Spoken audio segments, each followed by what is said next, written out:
B1 family. Oh my goodness. So I got two of them for you. I'm gonna do one now, do the other one later. We got the tethers starting to check themselves. You don't believe me? You don't believe me? Hold on. I got you. A lot of pushback from this week when it comes to this stuff has been from a lot of Jamaicans, and that disappoints me. D-Buzz, lovely, how are you? Good, good, good. I'm not gonna stay for a while. I just come up to support the live a little bit while I'm in the middle of something, and I just want to say that I hope that your effort here on TikTok inspire more of the Caribbean to speak up. But let me tell you, I'm so disappointed. Dominicans, Puerto Ricans, Venezuelan, Colombia, where are you guys? That's actually the right question to ask. What's going on in our islands? Let's have that conversation. Not a why y'all so xenophobic? Why y'all don't want us here? Oh my gosh, y'all tell us to go back to homeland. No, no, no, no, no. Deal with in-house issues. That's why we delineated because we were dealing with y'all and in-house issues and the white supremacists. Too much, too much. So we get rid of y'all. We deal with our in-house issues because we've always dealt with that.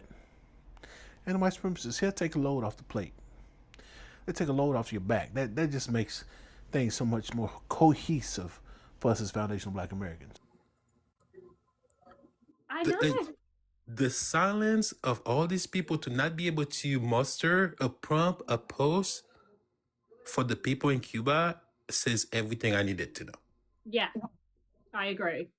There they are going, listening to Cuban music, listening to Cuban inspired culture, yet they cannot muster one single word while they're dancing the salsa. That type of thinking and rhetoric sounds so familiar. I wonder where they got that from. I am so disappointed. Like for Haiti, I don't care. We don't expect, we didn't, as a Haitian, I don't expect that. But I did make that point though. I said we as Caribbeans, even though Jamaica's getting behind Cuba, I feel like this same level of support should have been for Haiti as well. Wait, did a Haitian just admit that Haiti don't fuck with Haiti? The same Haiti that the Haitian woman called us, that's from Haiti, that called us dirty Black Americans? Wait, what? Am I? You know, I got, what? No. Because they've gaslit us. Oh, we go back and go back to what? Y'all don't go back. And look, he's a Haitian talking about, I've given up. That's the energy we're talking about. That's part of the reason why we delineate.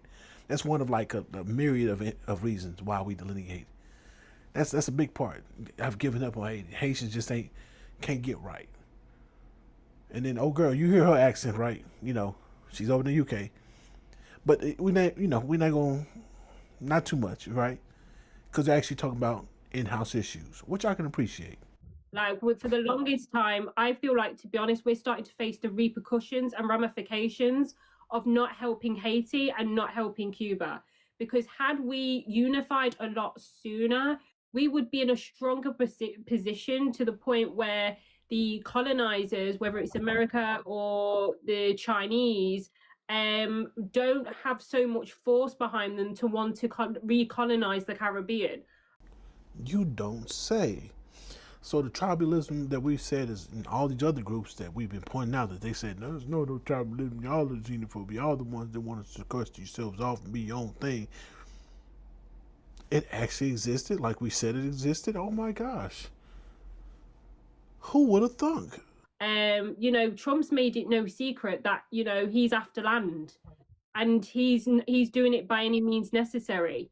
So for, Mia Motley, I believe her name is, the Bayesian Prime Minister, has openly said that we are under threat and we are being threatened as a collective in the Caribbean. And the reason why y'all can focus on that is because people like myself, foundational Black Americans, have forced y'all to deal with y'all issues because you can no longer hide amongst us. We're no longer allow you to be our leaders. I ain't like saying leaders, but we're not gonna let you be put in positions where you can control our resources, control how we move, control where the resources get allocated. We are forcing y'all to deal with at-home issues at home, not from abroad. All right, even though you are in the UK, more than likely, we're forcing y'all to deal with in-house issues at your house. All right, it's easy to come to somebody else's house where it's nice and clean and it's well decorated. It feels like a home, and deal with at home issues because you really ain't dealing with at home issues. It's a different thing. We gotta sit there in your clutter, in your mess, in your filth, and say, "Hey, we gotta sit, organize, start tackling this bit by bit, piece by piece." It is what it is. But continue. And that we've got to start taking it seriously, and we are vulnerable. And I feel like we've gotten ourselves into that vulnerable position by being too reliant on the giants, not supporting each other when we needed to support each other, not holding these corrupt governments accountable when they should have been held accountable. So I feel like had we united a lot sooner, we would have been in a bit of a stronger position. Would you not agree? We would be, but also we have to look at reality. Like, Yeah. instead of doing what you're just saying there, which is the normal things, we are doing all these wars, like Ireland versus Ireland. Who's Latino? Who are the top three? Like, it is so stupid, but people don't realize that because they're stuck into this tribal mindset. I didn't even need to pause it. Just when you hear them talk like us, because we've been letting them know, hey, we see this, we see you, like we see you. I may need contacts or glasses or whatever, bifocals, trifocals. I don't care what you wear, but we see the tribalness. Y'all try to bring that here and do it here, and we cool on that. But I can appreciate, once again, I can appreciate y'all sitting in house and saying, hey, we need to have these conversations in house because it's getting bad. And delineation, be one family, if they try to tell you don't work, it's just xenophobia. Delineation is the reason why this is having to happen, because we're not letting them come and get underneath the blanket with us and be comfortable and cozy. They got to stand out in the rain and say, hey, we either gonna work together or we're gonna be out here in the cold, we're gonna be out here in the rain, be out here in the sleet, in the snow, exposed to the elements. Do not let up off the gas.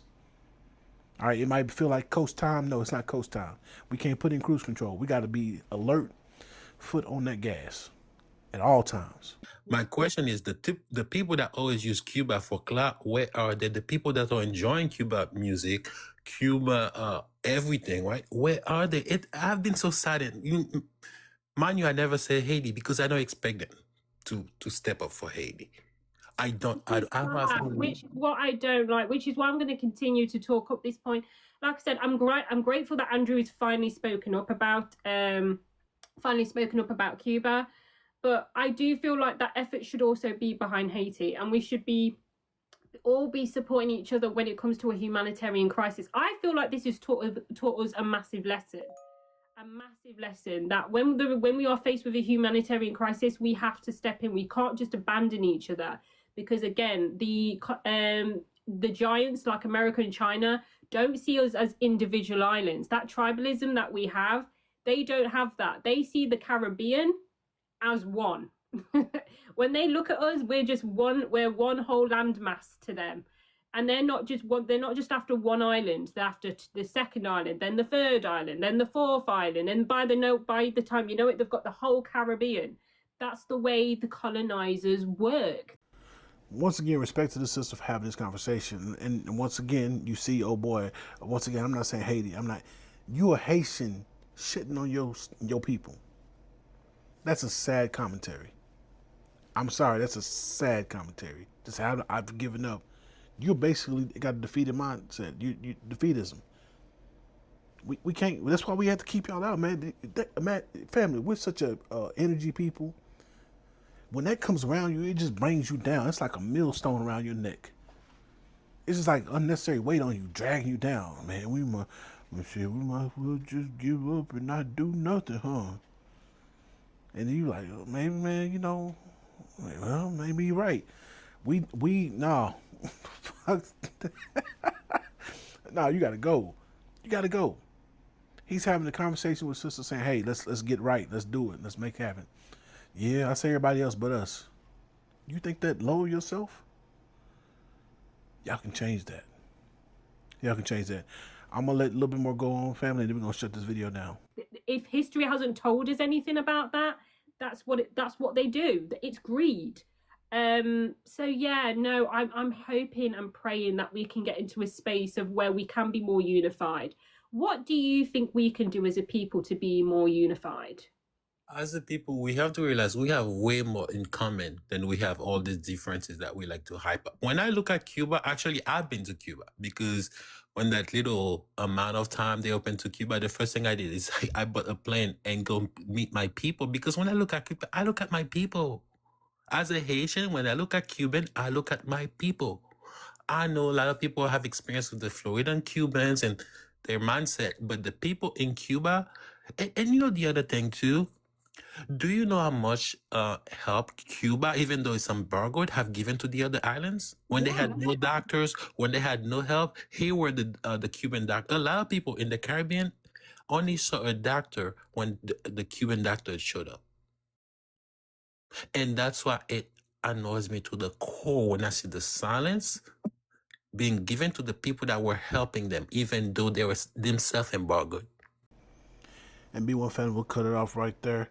Once again, I can appreciate them having this conversation, but I appreciate you all more because we have a unified front. All right, not just me, not just our other brothers and sisters who are thought leaders in their own regard. All of us are having a unified front and saying, "Hey, yeah, we not letting you ride." You know what I'm saying? We checking you at every corner. Also, the shirts. Looks like we've decided on the shirt design. I'm gonna post it on the wall and then work with the vendor to get a couple printed up so you can see it in person. I want you to see it on me. I want you to see it, what it looks like on the body. And then we'll work on the pre-orders. You know, say yay or nay in the comments. Goddamn iPhone. But so it looks like we've come to the end of the road of what we decided we want to do as a family. Also, we got another space from Africa, which I'll do in a separate video. And then we got Threads. And then we got more TikTok. It's been crazy, but it's been good. And it's been a reckoning and good healing. It's making people do the things they need to do regarding their homelands and their country. And I love all of it. And I appreciate all of you. Make sure you like, share, comment, subscribe. Until next time, peace. Or no. Next time, delineation and black empowerment.